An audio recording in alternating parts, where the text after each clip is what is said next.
Hello friends, আজকে একটা নতুন রেসিপি নিয়ে চলে এসেছি। দেখেই বুঝতে পারছো খুব সহজেই বানিয়ে ফেলেছি পোলাও। বিনস আর কাজু কিশমিশ দিয়ে পোলাও খুব সহজে তোমরাও বাড়িতে বানাতে পারবে। যে কোনো কিছুর সাথে খেতে পারবে, নিরামিষের সাথেও খেতে পারবে, মাছ মাংসের সাথেও খেতে পারবে। প্রথমেই কড়াইতে সাদা তেল দিয়ে বিনস আর কাজু কিশমিশগুলো হালকাভাবে ভেজে নিচ্ছি। একটু ভালো করে ভেজে নেবে। ভিডিওটা ভালো লাগলে লাইক শেয়ার সাবস্ক্রাইব কমেন্ট করে একটু পাশে থেকো। ভালোভাবে আমার ভাজা হয়ে গেছে এগুলো, এবার আমি তুলে নেব। তারপর চালটা একটু ভেজে নেব।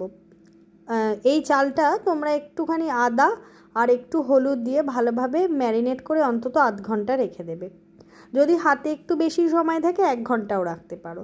এবার চালটা একটু লাল লাল করে ভেজে নেবে।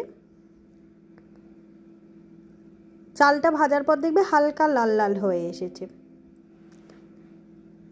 এই সময় চাইলে তোমরা কিন্তু সামান্য পরিমাণ ঘি দিতে পারো। এবার আমি দিয়ে দিচ্ছি বিনস আর কিশমিশ আর কাজু দিয়ে আমি ভালোভাবে আরেকবার ভেজে নেব। তারপর দিয়ে দিচ্ছি জল, যতটা চাল নেবে তার বেশি জল নেবে।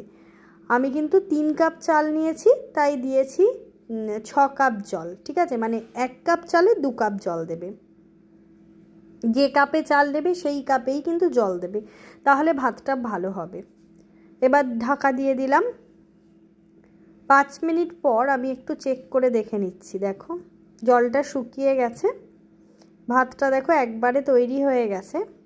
দেখো কত সহজে তোমরা বানিয়ে ফেলতে পারবে। তৈরি হয়ে গেল আমার বিনস পোলাও। দেখো খেতেও কিন্তু বেশ ভালো লাগে। চিকেন কষা, পনির কিংবা আলুর দমের সঙ্গে তোমরাও এইভাবে বানিয়ে খেতে পারো। এটা কিন্তু খেতে অসাধারণ লাগে। নতুন কোনো রেসিপি দেখতে চাইলে বলো,